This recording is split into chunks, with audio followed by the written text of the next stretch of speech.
Hello बच्चों, कैसे हो आप लोग। तो कैसे हैं आप लोग। आई होप बेटा आप सभी अच्छे होंगे, अपने घर पर सेफ होंगे बेटा। जी हाँ, आपके भैया आपके लिए क्लास 12 वाले बच्चों के लिए पार्टनरशिप, जी हाँ, जैसे हम डिस्कस कर चुके हैं पहले ही कि बेटा आपके सिलेबस के हिसाब से हमने आपको बताया था कि आपके सिलेबस के हिसाब से आपके पास कितनी बुक है पता है आपको। आपके पास बेटा 3 बुक है। जी हाँ, एक वॉल्यूम 1, एक वॉल्यूम 2 और एक वॉल्यूम 3।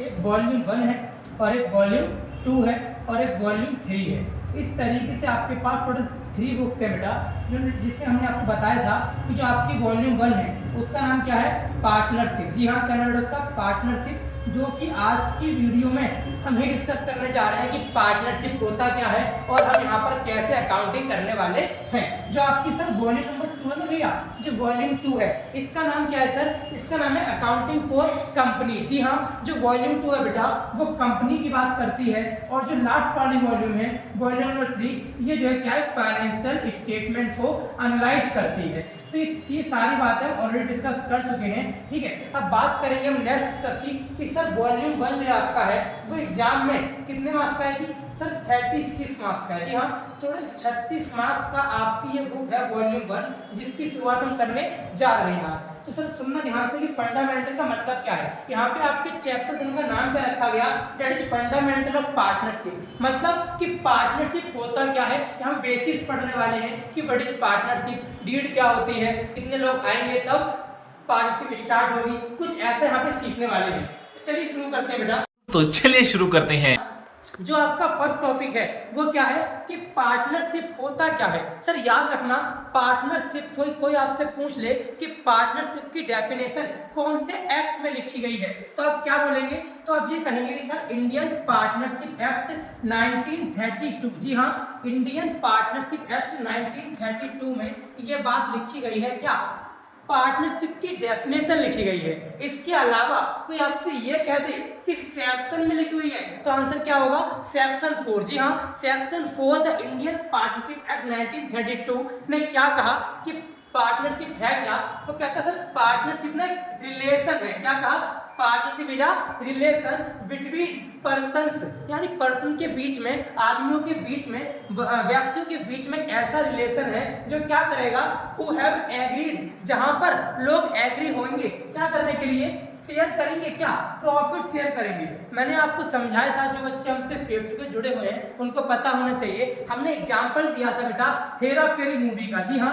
अगर आपको याद हो हेरा फेरी मूवी, तो बेटा हेरा फेरी मूवी के अंदर जो हमारे बाबू भैया थे, कौन थे, बाबू भैया, सर वो अकेला काम कर रहे थे। मतलब उनका खुद का गैराज था, एक गैराज में अकेले काम किया करते थे। लेकिन क्या हुआ, फिर उनकी जिंदगी में राजू और श्याम ने एंट्री ली, और जब उनकी जिंदगी में राजू और श्याम आए ना तो भाई साहब समझो कि खत्म। जो हेरा फेरी वाले अंकल थे, मतलब कि जो बाबू भैया थे परेश रावल जी, उनका जो बिजनेस था वो ठप होना शुरू हो गया। कहने का अर्थ ये है कि सर जब तक बंदा अकेले काम कर रहा था, इसे कहते हैं हम क्या कहते हैं, अकाउंट्स की भाषा में कहते हैं सोल प्रोप्राइटरशिप, यानी कि एकल स्वामित्व। पहले बाबू भैया अकेले काम करते थे और जब बाबू भैया की टीम में 2 नए मेंबर आने की कोशिश कर रहे थे तब एक साथ 3 लोग मिले और 3 लोगों ने क्या डिसाइड किया कि ऐसा करेंगे, हम जितना भी कमाएंगे हम क्या करेंगे, उसको आधा आधा बांट लेंगे। या फिर हमने याद है उन्होंने क्या किया था, उन्होंने अपना जो रहने के लिए घर है घर भी दे दिया, सारा काम उसे दे दिया, किसे, राजू और श्याम को। तो बताना आपके भैया इतना चाहते हैं कि जो हम क्लास 11 में पढ़कर आए ना बेटा, वहां हमने जो भी पढ़ा एक अकेले बंदे के लिए अकाउंटिंग की थी। वहां पे जो अकाउंटिंग पढ़ रहे थे वो सिंगल बंदे के लिए पढ़ रहे थे। लेकिन आज क्या होने वाला है, आज सर हम अकेले नहीं हैं, हम 2 4 6 लोग 50 लोग मिलकर क्या कर रहे हैं, एक पार्टनरशिप स्टार्ट कर रहे हैं, जहां पर हम अपने बिजनेस के जो लास्ट में प्रॉफिट होगा उसको डिवाइड कर देंगे। हम जितने भी पार्टनर्स हैं उनको उसके अमंग रेशियो में, जो भी रेशियो आपको क्वेश्चन में गिवन है उस रेशियो में डिवाइड कर देंगे उसे। अगर रेशियो गिवन नहीं है तो इक्वली बांट देंगे, सारी बातें करेंगे। सुनना क्या परिभाषा लिखी है यहाँ पर, याद रखना सेक्शन 4 में डिफाइन की गई है, क्या, partnership is the relation between person क्या who have agree to share the profit, यानी जो प्रॉफिट को शेयर करने के लिए क्या हुए हैं, एग्री हुए हैं। और सर जिसका business carry on by all, मतलब कि या तो बिजनेस अकेला बंदा चलाएगा या फिर सारे चलाएंगे, carry on by all and any of them acting for all, लेकिन एक्ट जो है वो सारे लोग करेंगे। ये थी बेटा पार्टनरशिप की डेफिनेशन सेक्शन नंबर 4 के अंदर। और कौन से एक्ट में लिखी है जी, द इंडियन पार्टनरशिप एक्ट 1932 में। नेक्स्ट मूव करते हैं बेटा नेक्स्ट टॉपिक की तरफ, जो यहाँ पे हमने जितने भी वर्ड पढ़े हैं उन वर्ड को डिफाइन करने जा रहे हैं कि वर्ड के अंदर हमने क्या क्या पढ़ा। सर एक वर्ड था रिलेशन, रिलेशन का मतलब होता है संबंध, और यहाँ पर जो संबंध होगा उससे क्या नाम देंगे अकाउंट की भाषा में, एग्रीमेंट कहेंगे। और एग्रीमेंट वर्ड का मतलब होता है एक प्रकार का सहमति पत्र। क्या बोला मैंने, एक प्रकार का सहमति पत्र, मतलब अरे मतलब यही कि जब मेरे साथ दो लोग और आने की कोशिश कर रहे थे तो हम दोनों तीनों आपस में एग्री थे कि हाँ भैया जो लास्ट में प्रॉफिट कमाएंगे ना हम आधा आधा सारे बांट लेंगे। इसीलिए हमने उसे क्या कहा कि सर रिलेशन का मतलब होता है एग्रीमेंट। और बेटा एग्रीमेंट ना दो तरह का होता है, कौन कौन सा, एक होता है ओरली, एक होता है रिटर्न। एक होता है कौन सा, ओरल, और एक होता है रिटर्न। और भैया जो रिटर्न वाला होता है ना इसी को हम बोलते हैं क्या, पार्टनरशिप डीड कहते हैं। क्या बोलते हैं जी, पार्टनरशिप डीड कहते हैं। और बेटा जी हाँ इसी का एक और नाम है क्या, that is memorandum of partnership. क्या बोला मैंने, मेमोरेंडम ऑफ पार्टनरशिप। यानी भैया इसका मतलब ये हुआ कि कहीं ना कहीं जो ये वर्ड है पार्टनरशिप डीड, इसके बहुत सारे नाम हैं और इसके अंदर रिटर्न डॉक्यूमेंट को लिखा जाता है। अब कोई आपसे पूछ ले कि पार्टनर डीड क्या होता है तो आप ये कहना कि एक प्रकार का रिटर्न क्या है, रिटर्न एग्रीमेंट है जिसके अंदर कुछ बातें लिखी होंगी। क्या लिखी होंगी कि कितने पार्टनर्स हैं, हमारी क्या टर्म एंड कंडीशन है, क्या क्या पार्टनर्स के राइट हैं, क्या क्या पार्टनर्स की ड्यूटी है और क्या क्या पार्टनर्स की लायबिलिटी है। एक एक करके सबको डिस्कस करेंगे हम। आप याद रखना रिलेशन कैसा है जी, सर एग्रीमेंट है।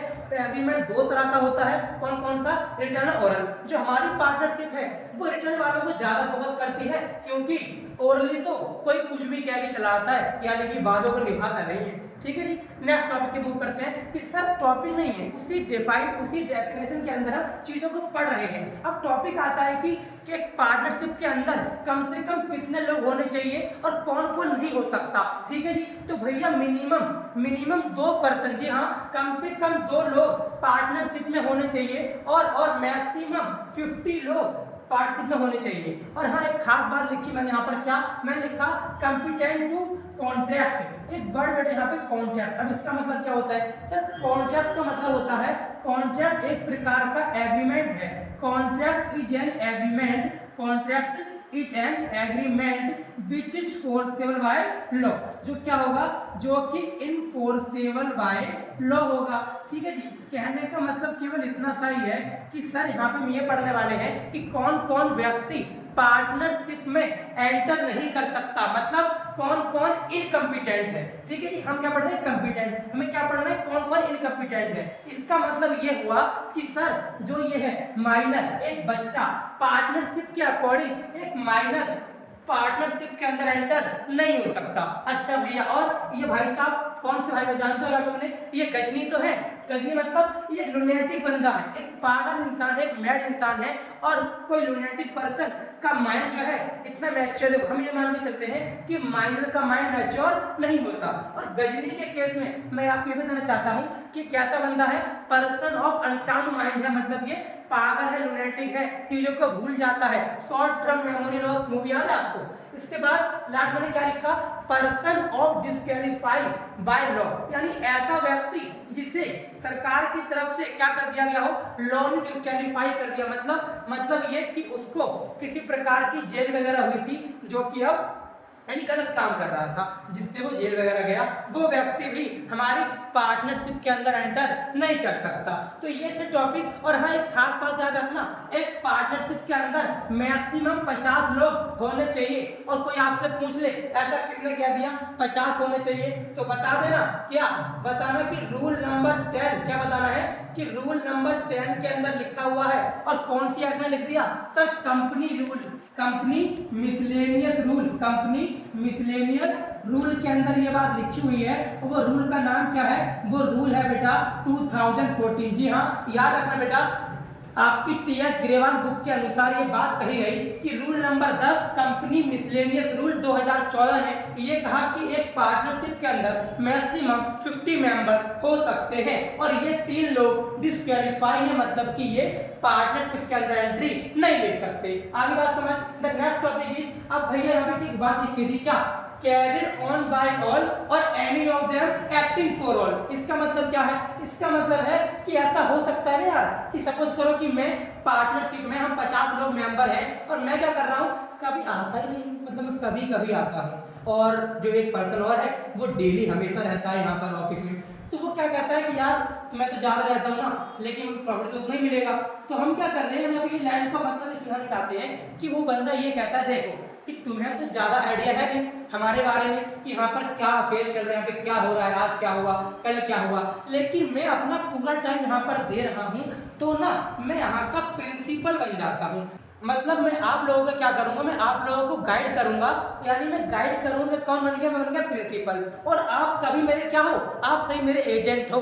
तो सर इस लाइन से टॉपिक निकल कर आया जो आपका इस साल बोर्ड में पूछा गया था। जी हाँ, क्लास 12 के अकाउंट्स के अंदर एक बोर्ड में क्वेश्चन आता है, क्या क्वेश्चन आता है, बताओ म्यूचुअल एजेंसी क्या होता है। क्या पूछा कि म्यूचुअल एजेंसी क्या होता है, तो आप क्या कहेंगे कि सर म्यूचुअल एजेंसी का मतलब है एजेंट प्रिंसिपल रिलेशनशिप, मतलब प्रिंसिपल एजेंट वाला संबंध। इसका मतलब है कि पार्टनरशिप के अंदर रहने वाले जितने भी पार्टनर्स हैं वो सभी मालिक हैं। ऐसा नहीं है कि इसमें एक नौकर है, लेकिन मैं ज्यादा टाइम स्पेंड कर रहा था तो मैंने कह दिया भैया मैं प्रिंसिपल हूँ, मैं यहाँ पे ज्यादा रहता हूँ, आप सभी एजेंट हैं, आप मेरे हिसाब से काम करेंगे। पहली पढ़ी बात। इसके बाद सर, इसके बाद हमारा नेक्स्ट टॉपिक क्या आता है, that is who have agreed to share. अब इसका मतलब क्या था, इसका मतलब ये था कि सर यहाँ पर ना हम लॉस की बात नहीं कही गई, यहाँ पर प्रॉफिट की बात की गई है ना। यहाँ पे ये कहा था प्रॉफिट को शेयर करेंगे, लेकिन कुछ केस में यहाँ पे 2 पॉइंट निकल के आते हैं बेटा। एक पॉइंट आता है आपका माइनर वाला केस, हमने ये कह दिया कि माइनर हमने अभी मना किया था ना कि आप यहाँ पर नहीं आ सकते, लेकिन आप चाहते हो कि माइनर का भी एडमिशन ले लें, मतलब माइनर को भी पार्टनर बना लें, तो आप बना सकते हो।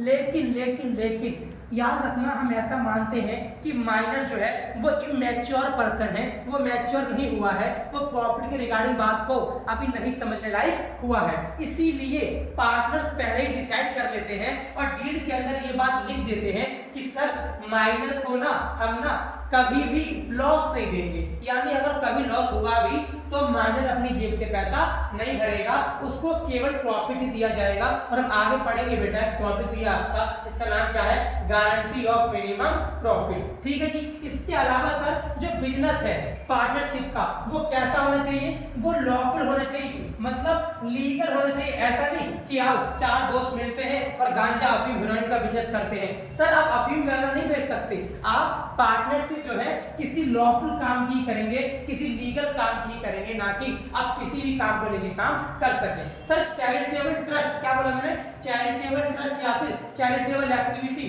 और जॉइंट ओनरशिप इन दोनों के अंदर नहीं आती, मतलब ये दोनों पार्टनरशिप के अंदर नहीं आती। ठीक है जी। सर नेक्स्ट टॉपिक क्या है, पार्टनरशिप और पार्टनर और फर्म, ये सब है क्या। तो सर जब अकेला कोई व्यक्ति इंडिविजुअली फर्म के अंदर एंटर करता है, मतलब अगर कोई पर्सन ने एंट्री ली कहां पर, पार्टनरशिप के अंदर, ठीक है, तो उसे क्या कहते हैं, उसे कहते हैं पार्टनर। लेकिन अगर वो इंडिविजुअली आया और वो एक साथ कलेक्टिवली आया, मतलब बहुत सारे लोग उसे जुड़ गए, उसे क्या बोलते हैं, यानी कि अकेला पर्सन इज अ पार्टनर। अकेला पर्सन कौन है जी, पार्टनर है। लेकिन जब वो कलेक्टिवली यानी एक साथ कंबाइन किए जाएंगे तो वो कौन है, वो हमारी पार्टनरशिप को डिजाइन करेंगे। और याद रखना, पार्टनर्स अलग बात है और मेरी फर्म अलग बात है। मैं पार्टनर, मेरे नाम है ए, एक पार्टनर बी है, एक पार्टनर सी है, लेकिन मेरी फर्म का नाम क्या है, A B and C company, कुछ ऐसा। तो यानी कि सर फर्म और पार्टनर और फर्म का नेम तीनों अलग अलग बातें हैं।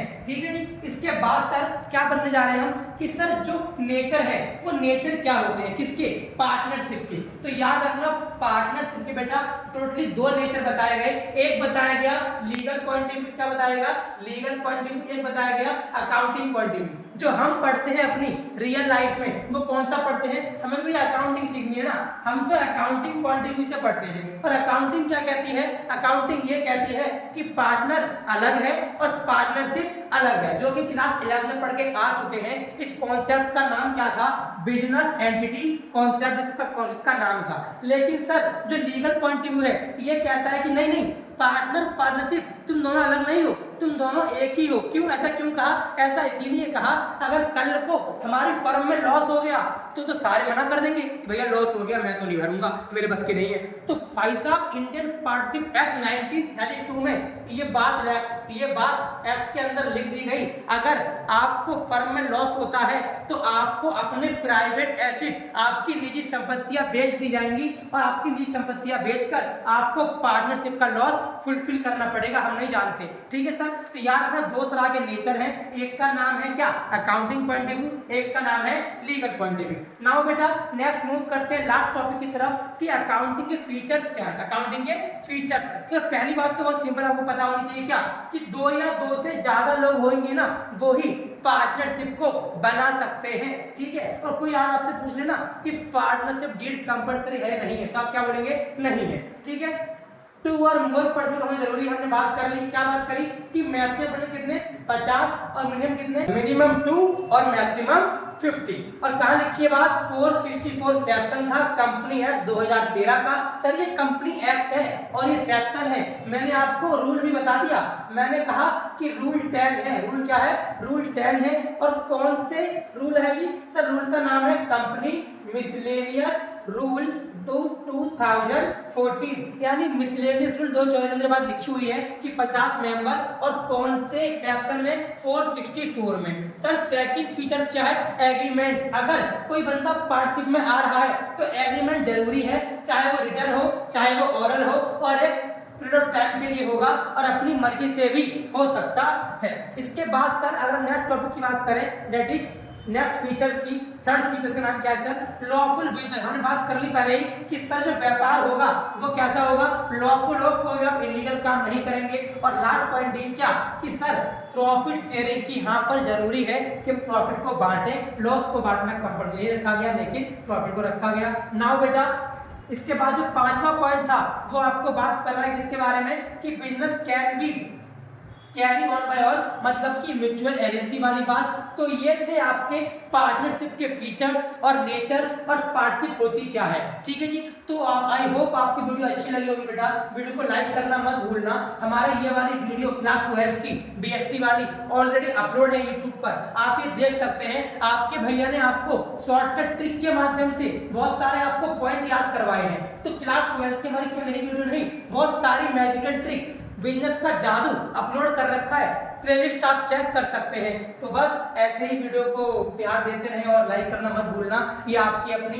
ब्राइट फ्यूचर एकेडमी है जहां पर हमने क्लास स्टार्ट कर दी थी 1 अप्रैल से ही, लेकिन फिर भी जो बच्चा ज्वाइन नहीं कर पाया है वो ज्वाइन कर सकता है। अकाउंट, इकोनॉमिक्स, बीएसटी सारे बैच यहाँ पर चल रहे हैं। तो मिलते हैं नेक्स्ट वीडियो बेटा। Thank you so much.